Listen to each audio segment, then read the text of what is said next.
diagnosing as, oh, it's just, you have a cough, or you have, it's asthma related. But some facilities don't have the supplies or anything to be able to take care, like in long-term care facilities is a good one. They don't necessarily have, breathing machines for them or ways to intubate them. They have to bring them to the ER. We're Larry and Rob Mandel, the brothers-in-law, here on Go Country 105. Do you have a legal issue you need help with? We want to hear from you. Find us on Instagram and send us a message. And tune in on Saturdays at 8 a.m. right here on Go Country 105.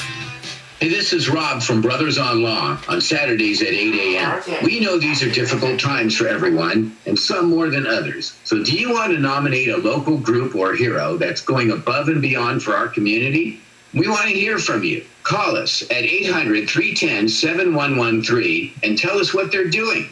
And we'll even call some of these folks live and help them out. So call us at 800-310-7113 and help us give back to our community. Kiki, what would be the reason that somebody should go to the emergency room? You've talked about these signs. When should you make that decision to go to the emergency room? Immediately. Don't wait.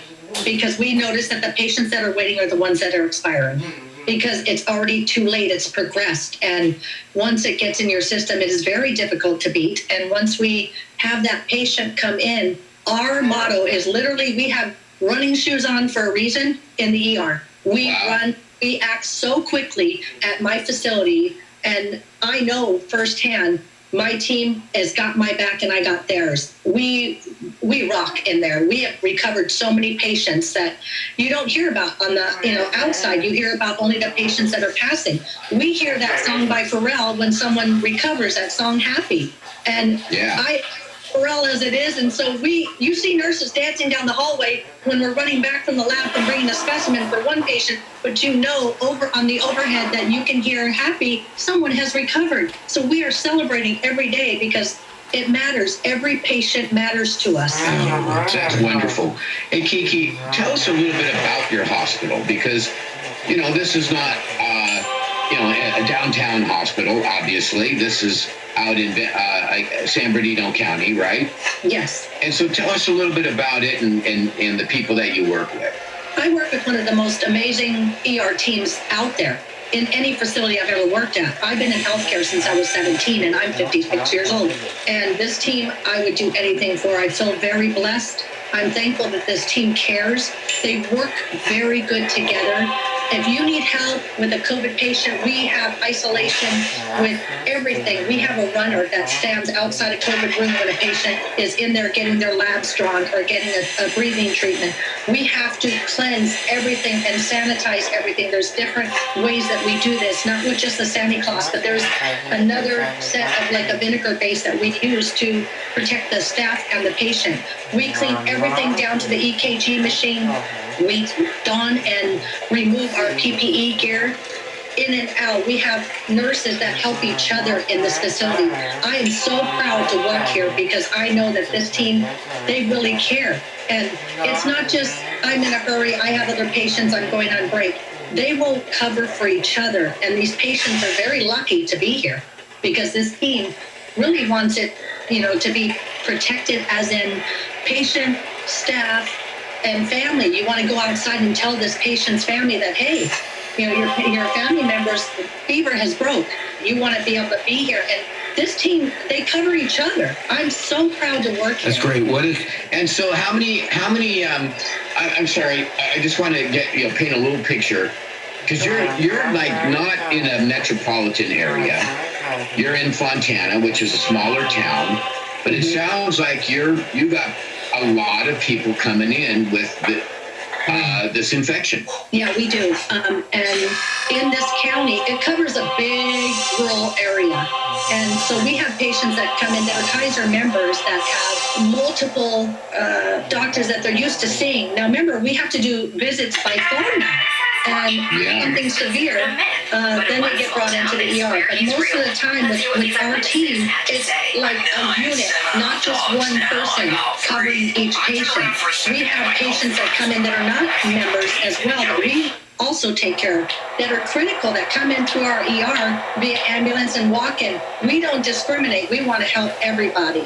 And I know that rural, it used to only be members, but they've opened up their doors to Health Society. And there's so many people that have been blessed and taken care of there that it floors me every day that I know that people are recovering from this horrific virus. So Kiki, tell our audience, what's a typical day? What's your shift like? You know, is it like a 12-hour shift? Is it an 8-hour shift? What is it? I've been working 5 to 8-hour days, and then sometimes you stay over, you help. If you're busy, you're going to stay. You're going to help no matter what. And when you go in, you're going in gearing up for war. You come in and I literally look like the Michelin Man coming in and out. I have like head covers that I wear. I have shoe covers. I have different types of masks depending on the severity of the case. N95s, there's 2 different kinds. I have a regular mask when we go in for our huddle in the morning to update us on the patient care and what's happening in our ER. I have a shield when we have patients that come in that are coughing, and this shield is so beat up, but I wear it to protect myself as well as other patients and staff members too, in and out of each room. Yeah. We have the donning of PPE with the gowns, the gloves, the mask, everything to protect the patients as well as our staff. And do you have to re-disinfect some of that stuff, like your shield? Yeah, the shield is, we have the disinfectant outside the room, so that's where your runner comes in. You have a person outside your room when you're in a COVID room that you're going to pass on, like you double bag all the specimens. You take the shield, there's an area where you sanitize everything. You take off your gloves right from your body and wrap it with your gloves inside the room in a disposable area. You step out. It's like going through protocol. You're starting to do it in your sleep. You think, you know, we want to help each other. And then you even have other nurses tying your gown behind you when we have a rapid case, really fast, or an emergent case that comes in. You know, we have people that their respiratory is shutting down. So you want to be the one to say, hey, I got you. And this team, our team here is amazing. There's no hiccup. Like, you don't even have to ask for help. People walking by, hey, you got it? You need help? And that's how it is. Have you suffered or been injured by someone else's negligence? When you need a legal team that will stand up for what is right, won't give up the fight and obtain justice, call 818-886-6600. Mandel Trial Lawyers specializes in personal injury cases of all types. Whether it's a car accident, product or premises liability, dog bite, or a catastrophic injury, Mandel Trial Lawyers are there for you when the fight is worth it. Call now for your free consultation. 818-886-6600. Let the scales of justice tip in your favor. Hey, this is Rob from Brothers on Law on Saturdays at 8 a.m. We know these are difficult times for everyone, and some more than others. So do you want to nominate a local group or hero that's going above and beyond for our community? We want to hear from you. Call us at 800-310-7113 and tell us what they're doing. And we'll even call some of these folks live and help them out. So call us at 800-310-7113 and help us give back to our community. So how are the nurses holding up, Kiki? We're exhausted, and we have a lot of each other. We pray together. Sorry, it gets emotional because we see the benefits of how we put our heart and soul into this, and we know that everybody matters. And this team, really, we're exhausted. And we have companies that come in, like Mandel Law Firm. We have Chick-fil-A. There's multiple, Pollo Bowl. A lot of them come in and they just feed us. Yeah, well, you deserve it. You deserve it because you're saving lives. And you're risking your own lives to do that. And that's what's so amazing. Literally, we have to, you have to, because you don't want to bring anything in your home and you don't want to expose it. Right. And literally, I have a robe wrapped around that's in plastic. When I come home, I take off everything in the garage and I go straight to the shower, hot shower. And you have to literally wash off your day. And, you know, normally you take a bath when you get home from work or what have you. But this one, you're washing off your day, literally. And I Lysol inside the car. I take off my shoe covers and put new ones on in the car to drive home. I Lysol sandy wipe inside everything I touch. It's crazy. So the bottom line, we got to take this thing seriously, right? You guys you're seeing it firsthand, and you're seeing it's severe. bad. And people are just, I want to do this, I want to go party, I want to go do this and spend time. The more exposure we are giving to each other, the worse it's going to spread. People need... So, Kiki, sorry, I stepped on your line. What were you saying? I was saying people need to recognize that. We need to step back, stay home, wash our hands, and protect each other. Think about anything you touch is exposed. Wear gloves when you pump gas, when you touch a door handle. Go buy rubber gloves. Get a mask. Wear it every day, because everybody, even at the park, I see people, running rampant. They think, oh, I'm at a park, but you're walking by someone else who is coughing. There you go. You're exposed. Yeah, it's really good advice. It's crazy. And are you seeing it level off, or is it now still building up, or is it decreasing? We've had an abundance of cases this week, but we've also had abundance of recovery. So I've been hearing for real every day, all day, and I love it. Yeah.